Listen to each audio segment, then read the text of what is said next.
Hello, my beautiful friends on Odyssey The Platform. Namaste. I'm Jill Loftis. I'm the astrologist at Odyssey, and I am here to talk to you about the astrology of April 2024. Now, I would say that this is one of the most active astrological months that we have all year, and there is quite a bit of volatile energy. As we enter the month, we're coming off of the experience of the Libra eclipse that occurred on March 25th. Now, eclipses sometimes activate late. We're in the period between the eclipses. The next one will be on April the 8th. So, tune in to the fact that this energy is a little bit extreme at the beginning of the month. We also are taking note of the fact that Mercury retrogrades on April the 1st. Now, it went into shadow several weeks ago, so we've been in the vibe, but the actual station where it pauses in the sky and appears to move backwards is on the 1st of the month. And this is in the area of your life related to Aries. And so somewhere in that area of life, you'll need to rethink, redo, repair something.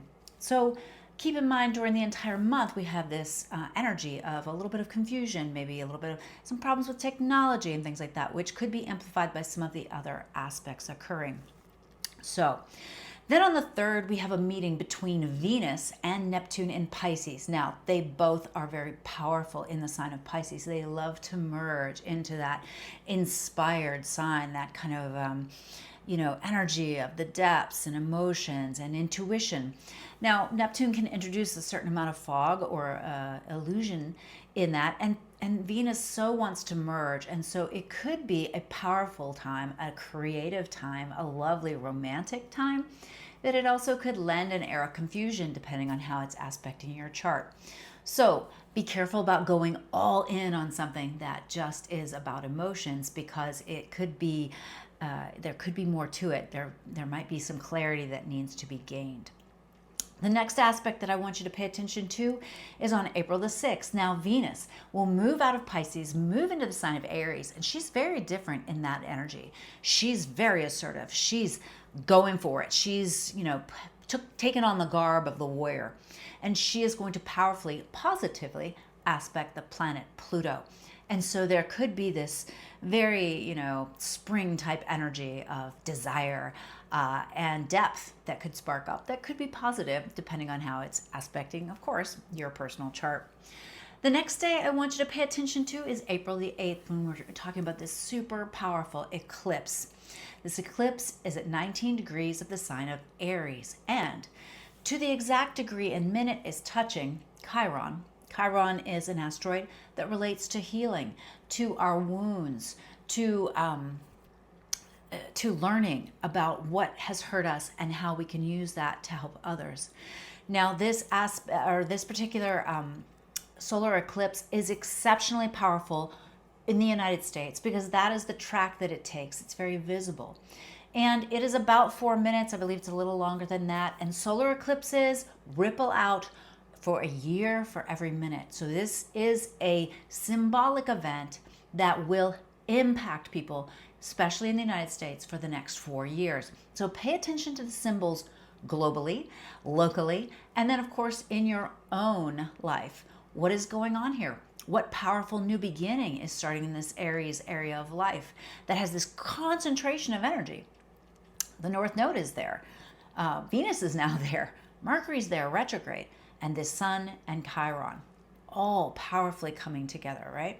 So Aries is the sign of independence, of enthusiasm, of initiation, right? But watch the shadow of anger, of upset, of immaturity or adolescent behaviors that come sometimes with a Mars-ruled sign. All right. Another thing to watch out for with this volatile solar eclipse energy is that the very next day we have a meeting of Mars and Saturn in Pisces. Now, neither of these symbols, the Mars, which is there any of us energy of assertion and will, and Saturn, which is rules and structure, neither of them like to be in this kind of watery, inspired, nebulous energy of Pisces. And so I always think of Mars as like a young man on a horse, and Saturn as an old man, giving rules, the lawgiver, right?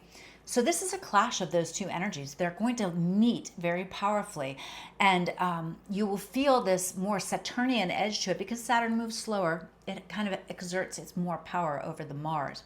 This could be a depletion of energy and exhaustion, a feeling like the rules are like holding you back in some way. There could be anger. There could be upset. Again, with this pile up in Aries and this pile up in Pisces. Think of it this way. It's the very end of the zodiac and the very beginning of the zodiac. And anything in Pisces is like going through the finest of fine filters to release and let go of things that don't work, the energies that don't belong in the new initiation that comes in Aries. And so it can drag up deep subconscious patterns.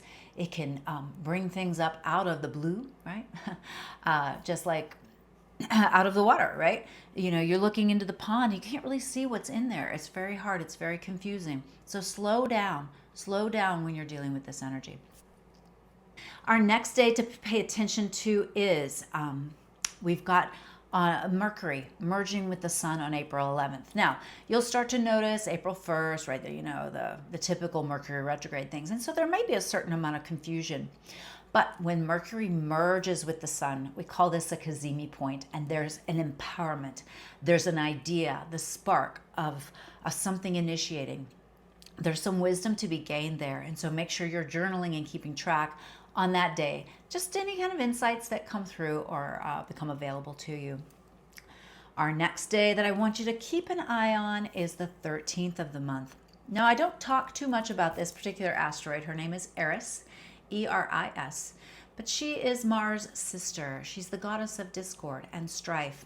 She moves very slowly, and she's just been hanging out at about 24-25 Aries, and she is going to meet the sun on that day.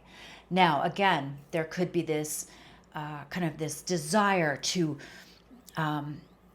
change something or feel very put upon or in pain or some kind of upset at this time. And so watch anger, especially watch even suppressed anger. You know, you might feel really like, oh yeah, well, I handled that well. I didn't yell, I didn't cuss, I didn't say anything. But if you take and repress that energy within you, you are still resonant with that anger, and that vibration still can find you. So vigorous exercise, journaling, do the things that like move that energy that you might be feeling or thinking. Move it out of you so that it becomes processed and doesn't build up in the system. All right, then we're looking at April 16th. We have a lovely connection that is beginning to form between the Mars and Pisces and some of the planets that are in Taurus. Now, I haven't talked about this yet, but Jupiter has been moving through the sign of Taurus. It comes through here about every 12 years and just has a few more months. It's really wrapping it up, getting towards the last 10 degrees of the sign. But as it's moving forward, it is going to powerfully connect with the planet Uranus. Now, Jupiter is optimism, hope, increase. Uranus is synchronicity, higher levels of technology, rebellion, sudden shocks. Jupiter is an amplifier. So these two planets coming together is powerful. But to have this positive Mars aspect, I'm actually thinking this is a good thing, because as it comes through and touches Saturn and then moves on, all of a sudden it's like, oh, I've got these problems, I've got this situation, I've got to resolve it. Wow, here's the spark of insight or the solution. Now, that precise conjunction or meeting of Uranus and Jupiter in Taurus takes place on the 20th, but it stays in play for several days. They walk hand in hand for several days. And if you know your chart, it's around 21, 22 of Taurus. For some people, this will be a beneficial blessing. This will be abundance. For others, it will bring sudden shocking events. Now, it absolutely could bring some weather-related events.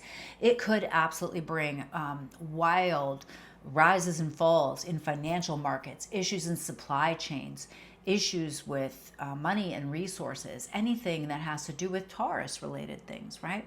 So steady as she goes here, try to stay grounded through that energy. We're also going to look at the 21st because Venus is going to meet Chiron. Now, this is really like wearing your wounds, wearing your pain. Venus is going to really come in there and say, why are my values not being respected? What healing needs to take place in my heart and my will, and how I can move forward? This is very powerful as well. We also have the sun moving into Taurus and then immediately picking up a square, a difficult aspect to Pluto. So this is the first time that we're experiencing the sun in Taurus square Pluto in Aquarius. So take note, because it will happen every year. But this could be the death of a solar figure. This could be another issue with resources. This could be an issue with technology and resources. Another opportunity for potential weather issues or currency issues, food issues, all of those things. So stay steady. As I'm saying, this is an incredibly active astrological month. Our full moon for the month occurs on April the 23rd. It is at 4 degrees of the sign of Scorpio. Now, it also sends harsh energy down to Pluto in Aquarius. And so I feel like this is like a cathartic full moon, like something is like ripped away or ripped open. A secret is like brought out into the light, and it's not pretty, but it's so that it can be purged, processed, and transformed. So think about that, where that might be. And remember that Scorpio stands across the sky from Uranus. And so there could be some back and forth tension there. After the moon reaches its fullness, has that difficulty with Pluto, then it's going to go ahead and be across the sky from all this Uranian, Jupiterian energy as well. Could be very amplified, deep emotions, heaviness, right? So stay grounded. Now, Mercury goes direct on the 25th at 15 degrees of Aries, and so you'll take note of what the last lessons of that reversal, that retrograde are. It doesn't really come out of that zone until it hits 27 Aries again, so it's a couple weeks away, but you'll have some ample time to kind of, again, reconsider, rethink, and renew in the Aries area of life. Now we're watching another tense Mars aspect. Mars has passed through the transformative coldness, the rules, the harshness of Saturn, and meets Neptune.